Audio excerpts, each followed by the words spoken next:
Hello, this is the Midday News. Thanks for joining us.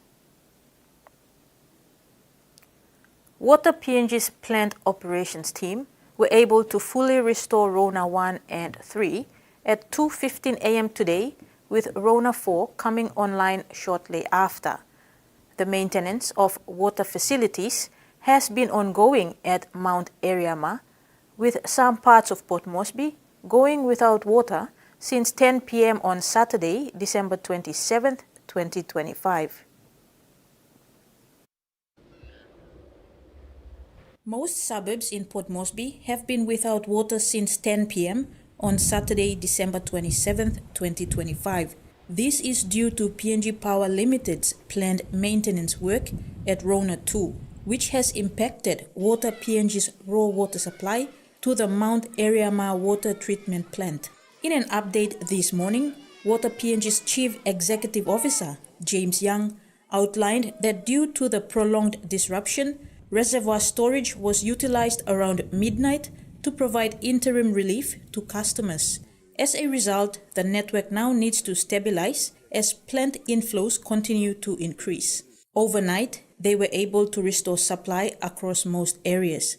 This includes flushing trunk mains and rebalancing reservoirs and district metered areas. Young said once again, this highlights that the existing network is significantly undersized for a city the size of Port Moresby. This outage was planned.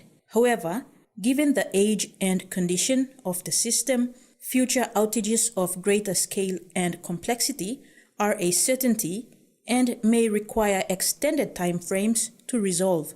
Young revealed that locals threatened Water PNG staff and prevented maintenance and repairs in a few areas.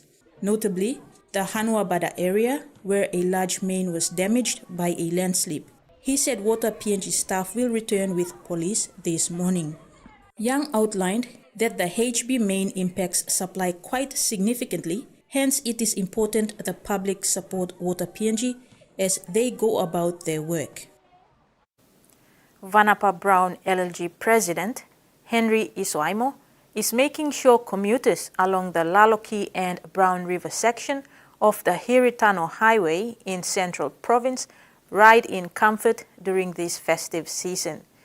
Isoaimo was present, working with the contractors on the road during the festive season. He said he wants to fix the pothole-riddled sections of the road, which have been a nightmare for travelers. He added that minor road maintenance was carried out last year. However, it deteriorated due to wet weather conditions. Isoaimo has given assurance that he will work closely with member for Hiri Koiari and the central governor to address the situation. From shy, awkward individuals to confident public speakers who can communicate with ease and clarity, members of Toastmasters International have noted remarkable changes after joining the organization. One of them is Regina Epley from the PNG University of Technology in Lae, Morobe Province.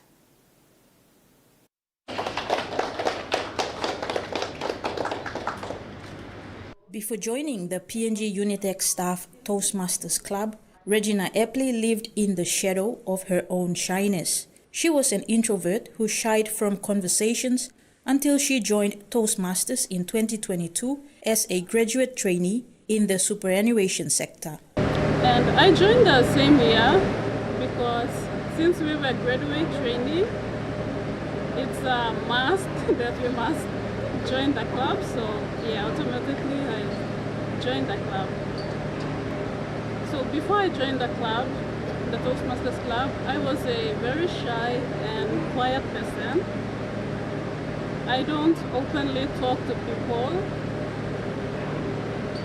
I only talk to them when they talk to me first. Yeah. And after I joined the #1 Super Toastmasters Club at the time, I saw a lot of improvements along the way. Like since I first started up to now, I can see that I'm not a perfect confident speaker yet, but I have made progress, and I am working towards becoming a perfect confident speaker. Epley from West Sepik Province is the systems analyst with the Information and Communication Technology Services Department at PNG University of Technology. She had graciously agreed to an interview after topping a category in the recent Area 44 Club Speech Contest in Lae. Today's event was a very good event. It was a first time for me to compete as well in the area contest, and I am very excited. I came first in the humorous speech category, so I will be representing the Area 44 to contest in the division conference in Port Moresby.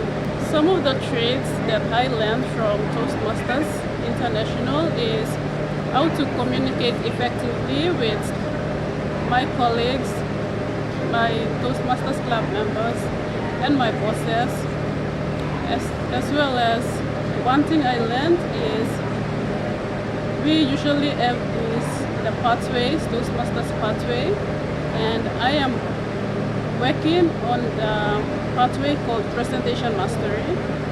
So that pathway basically teaches me how to do presentations and how to present, how to master the skills of doing good presentations.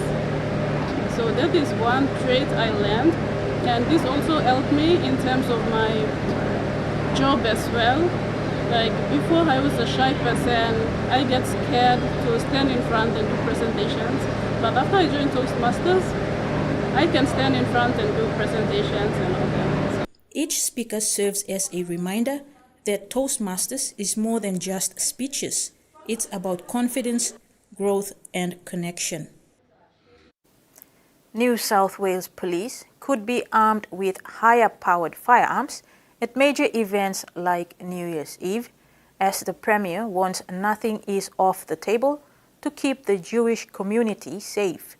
Chris Minns is even considering calling in the army to protect synagogues in the wake of the Bondi terror attack. These are not the sorts of guns New South Wales residents are used to seeing, but the state government is taking no chances this New Year's Eve. New South Wales Police will be out in massive numbers, in some cases carrying firearms and weapons that you haven't seen before, but we judge is absolutely necessary. New Year's Eve celebrations in Bondi have been cancelled after the attack on Jewish Australians 2 weeks ago. But thousands of people will cram the Opera House forecourt to watch Sydney's world-famous fireworks. I have spoken to a lot of parents and they would feel far more comfortable if there was a major police presence, and that includes with the firepower that's required. It would be better, but but maybe children are scared about that. With a big gun is more for me is a bit too much. And it's not just police. The Premier's considering calling for troops to help guard Jewish synagogues and schools, and arming the community's own security service, the CSG. Nothing's off the table, nothing's off the table. Despite the obvious police presence still at Bondi Beach, the government doesn't want people to be scared, calling on locals and tourists to come back to the beach and spend their money. Our local businesses were there for our community when we needed them. Now it is our turn to back our local businesses.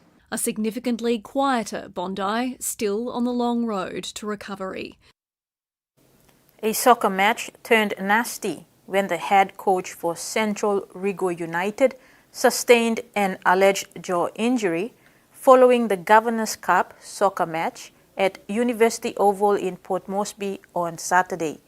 Coach David Taro was assaulted by players and supporters of the Capuds club following their defeat to Rigo team 1-0. Capuds club and its players face a 2-year ban, leaving their football future in limbo. This decision was made by the Judiciary and the Match Review Committee after the incident.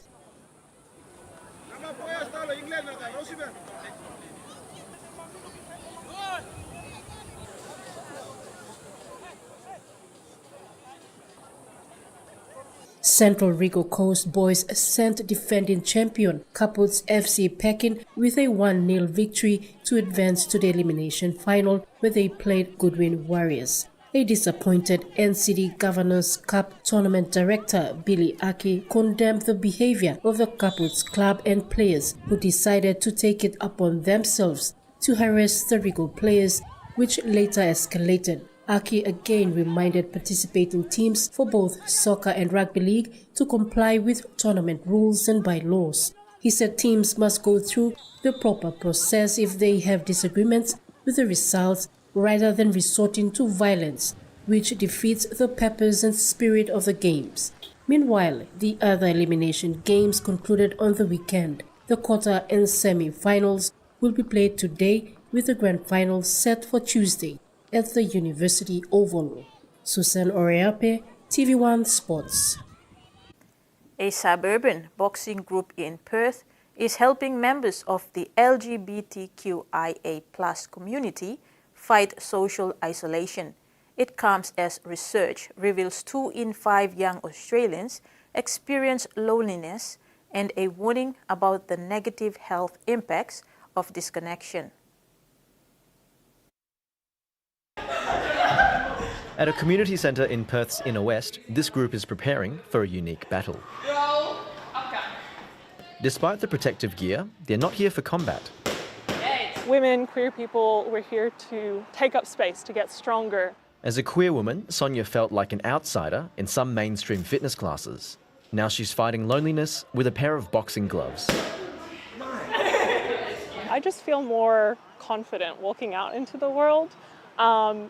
Both on like a physical and a psychological level. This LGBTQIA+ focused class is fostering a safe space for connection. Straight, steady uppers. Whatever you haven't done, finish off with that one. I think there's that thing too of gym and sports is really highly gendered as a space, and here is a place where I'm not checking anyone's gender ID at the door at all. This is what non-combat boxing looks like. There's no ring and it's all about community and confidence. Organisers hope to expand the program to more suburbs in the future. The classes are in addition to the boxing project, which began in 2017 as a women's empowerment program. Free monthly sessions are volunteer-run and include 45 minutes of exercise, followed by 45 minutes of group discussion. Research shows queer people are 4.5 times more likely to experience problematic loneliness than their heterosexual peers. We definitely know that it has an impact on our physical health in terms of cardiovascular disease and neurological sort of conditions, but also immune responses. But in terms of our mental health, it's also really scary. Sonia says the program has helped her feel less isolated. When I come to classes at the Boxing Project, I feel confident, I feel powerful, I feel connected. And that ends the midday news. Do join us at 6 tonight for more news and sports.